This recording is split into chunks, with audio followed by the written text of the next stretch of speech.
जैसा कि देखिए, इसके पहले मैंने आपको कई टॉपिक के बारे में बता चुका हूँ, विदेशी व्यापार, राष्ट्रीय आय, सारे टॉपिक क्लियर कर चुका हूँ।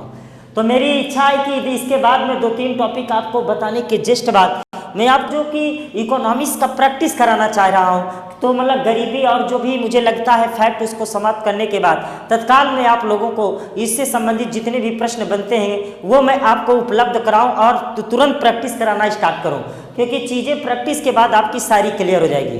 देखिए, गरीबी के बारे में जहाँ तक मैंने जितना लिख दिया है इससे बाहर कोई प्रश्न नहीं आएगा, लेकिन फिर भी मैं इसको एक्सप्लेन करता हूँ। गरीबी, सबसे पहली बात, गरीबी कहते किसे हैं? तो गरीबी का मतलब है वंचन से संबंधित है। गरीबी मुख्यतः वंचन से संबंधित है। यहाँ वंचन का मतलब है यदि कोई भी व्यक्ति अपनी मूलभूत आवश्यकताओं को पूरा करने में असमर्थ है, कोई भी व्यक्ति अपनी मूलभूत आवश्यकताओं को पूरा करने में असमर्थ है तो उसे हम कहेंगे कि वह व्यक्ति गरीब है। अब यहाँ पे गरीबी मूलभूत आवश्यकता में जैसे रोटी, कपड़ा, मकान, स्वास्थ्य, शिक्षा, अगर ये सब पाने में असमर्थ है तो हम कहेंगे कि वो व्यक्ति गरीब है। अब देखिए, गरीबी, सापेक्ष गरीबी, पहला क्या है? सापेक्ष गरीबी। सापेक्ष गरीबी कभी समाप्त नहीं हो सकती, ये एक दूसरे की तुलना में गरीबी होती है। जैसे एग्जाम्पल तौर पे बाइक वाले की तुलना में साइकिल वाला गरीब, 4 व्हीलर वाले के तुलना में बाइक वाला गरीब। अब 4 व्हीलर में भी कई वैरायटी, जैसे मार्च लीजिए आप, स्विफ्ट डिजायर वाले के तुलना में अल्टो वाला गरीब, फॉर्च्यूनर वाले के तुलना में स्कॉर्पियो वाला गरीब। कहने का मेरा मतलब है कि जो सापेक्ष गरीबी है ये हमेशा बनी रहेगी। और सापेक्ष गरीबी की माप 2 तरीके से किया जाता है, एक है लॉरेंज वक्र और एक है गिनी गुणांक। एक है गिनी गुणांक। गिनी गुणांक, ध्यान दीजिए, सापेक्ष गरीबी का जो माप है वो लॉरेंज वक्र और गिनी गुणांक के माध्यम से किया जाता है। बस आपको इतना ध्यान देना है, बाकी आपको इसके सिद्धांत के ज़्यादा चक्कर में नहीं पड़ना, क्योंकि आपका परीक्षा नज़दीक है। उसी चीज़ को ध्यान देना जो आपको सबसे ज़्यादा इम्पॉर्टेंट है। तो मेरा कहने का मतलब, सापेक्ष गरीबी का मतलब है कि एक दूसरे की तुलना में गरीब। तो जो लॉरेंज वक्र है या गिनी गुणांक है, ये गरीबी, जो गरीबी है ये एक सापेक्षिक माप है, एग्जैक्ट माप नहीं, सापेक्षिक। ये तुलना करती है, एक दूसरे की तुलना करती है कि कौन किसके रूप में तुलना है। जबकि निरपेक्ष गरीबी स्वयं से गरीब हो, जो अपने आप से गरीब हो, जो बेसिक नीड्स पूरा करने में असमर्थ हो। अर्थात गरीबी रेखा उसे कहा जाता है जिसे एक बाउंड्री खींच दिया जाए। जैसे मान लीजिए ये हमने लकीर खींच दिया, अब इधर भी कुछ व्यक्ति हैं और इधर भी कुछ व्यक्ति हैं।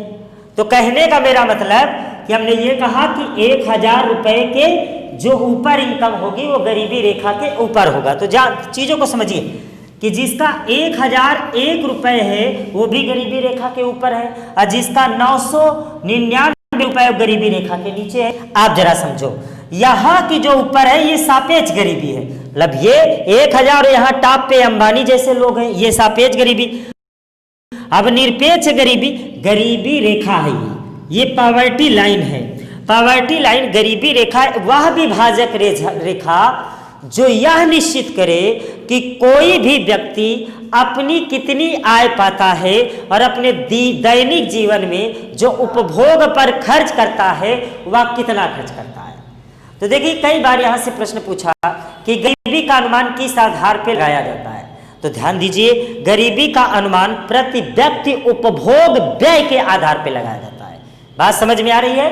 गरीबी का अनुमान प्रति व्यक्ति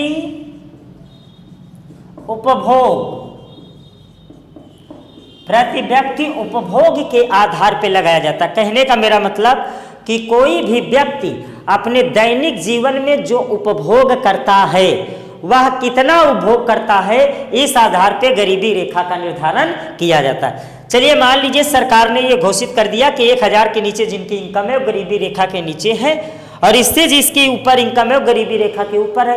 लेकिन जरा ध्यान दो कि अगर यहाँ पे एक गरीब है या कि एक यहाँ पे है, तो गरीबों में सबसे गरीब कौन है ये भी ध्यान देने की जरूरत है। ये सरकार इसी को ध्यान में रखकर बीपीएल और जो है एपीएल जैसे कार्ड का निर्धारण करती है। मतलब जो भैया 2 रुपए में खरीदने में सक्षम है 2 रुपए खरीदे, और जो 1 रुपए में सक्षम है वो 1 रुपए में खरीदे।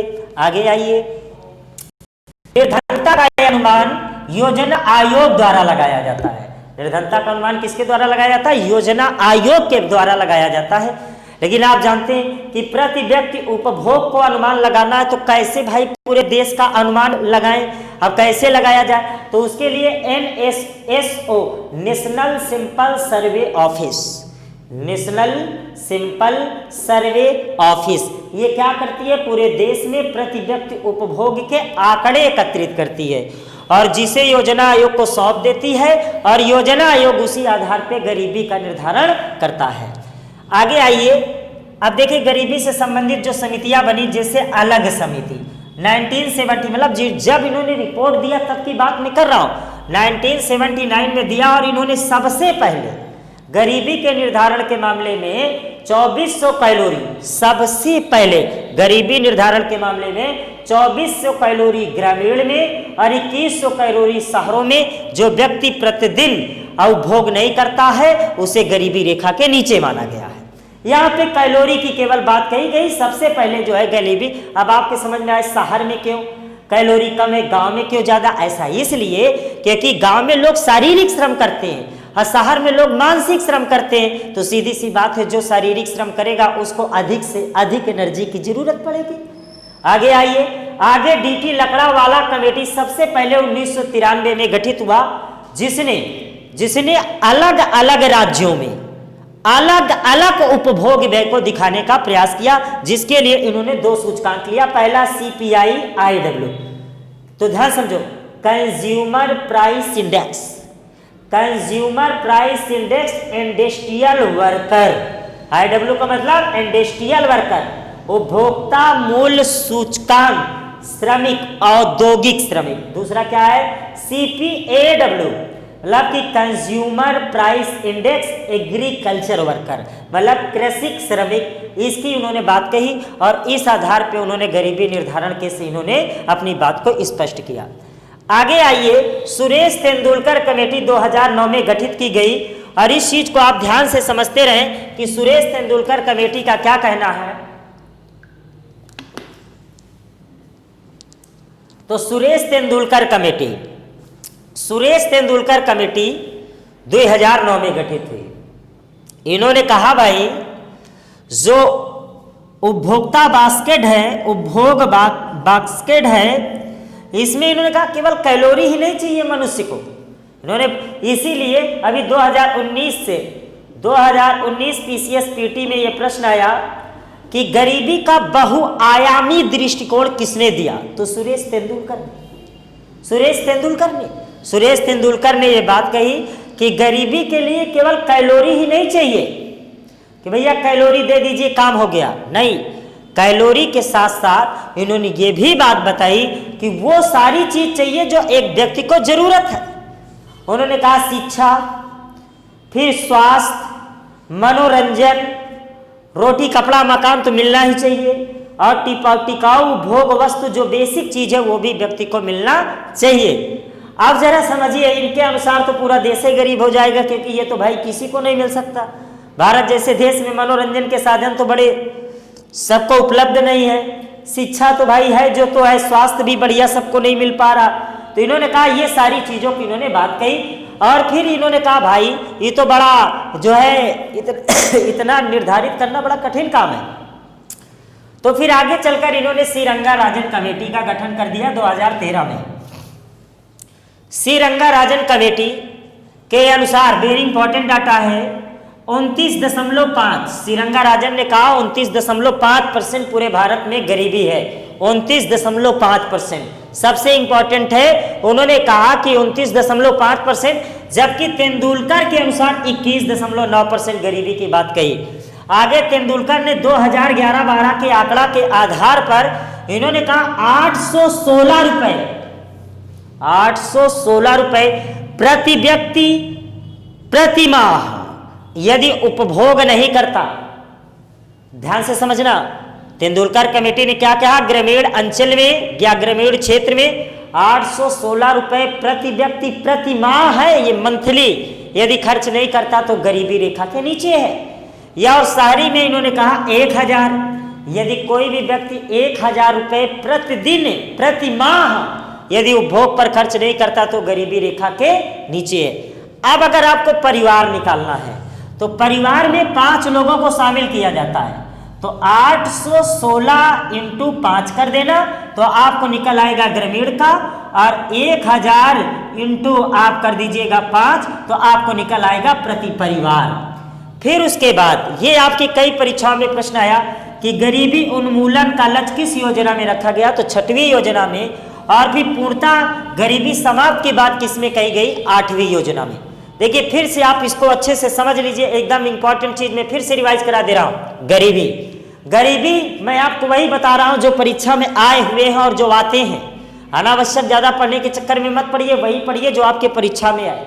गरीबी क्या है, तो गरीबी मुख्यतः वंचन से संबंधित है। जो व्यक्ति अपनी बेसिक नीड्स को पूरा करने में असमर्थ है उसे हम क्या बोलते हैं, गरीब बोलते हैं। जो व्यक्ति अपनी बेसिक नीड्स को पूरा करने में असमर्थ है उसे हम गरीब बोलते हैं। ध्यान दीजिए, सापेक्ष गरीबी एक दूसरे की तुलना में गरीब होते हैं।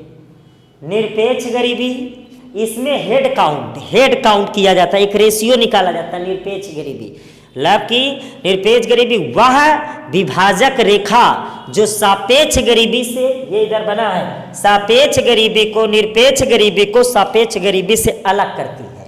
ये गरीबी रेखा है। गरीबी रेखा का समय समय पे मानक बनाया जाता है, कितना कितना होगा। अब सापेक्ष गरीबी की माप लॉरेंस वक्र और गिनी गुणांक के माध्यम से किया जाता है। निर्धनता का अनुमान योजना आयोग द्वारा लगाया जाता है, लेकिन निर्धनता के मामले में जो आंकड़े हैं उसे NSSO नेशनल सिंपल सर्वे ऑफिस के द्वारा कलेक्ट किए जाते हैं। ध्यान से समझते चलें। कैलोरी का सबसे पहले योजना आयोग ने अलग समिति को गठन किया और इसने कहा भाई बताइए कैसे गरीबी को अनुमान लगाएं। तो इन्होंने कहा 2400 कैलोरी जो है ग्रामीण में, 2100 कैलोरी शहर में जो व्यक्ति पाता नहीं है उसे गरीबी रेखा के नीचे कहते हैं। फिर DT लकड़ावाला ने प्रत्येक, ये ऐसी कमेटी थी जो अलग अलग राज्यों में अलग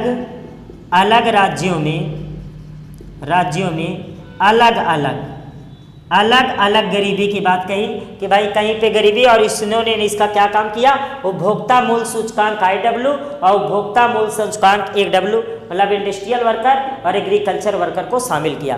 सुरेश तेंदुलकर कमेटी ने बहुआयामी, याद रखिएगा PCS में आ चुका है, बहुआयामी, सुरेश तेंदुलकर कमेटी ने बहुआयामी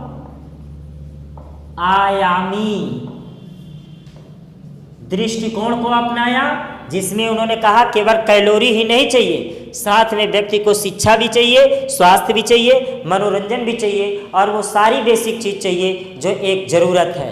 और इधर 29 श्रीरंगाराजन कमेटी ने कहा भाई गरीबी है, और तेंदुलकर कमेटी ने कहा 21.9%, जो सबसे इंपॉर्टेंट डाटा आपके सामने है।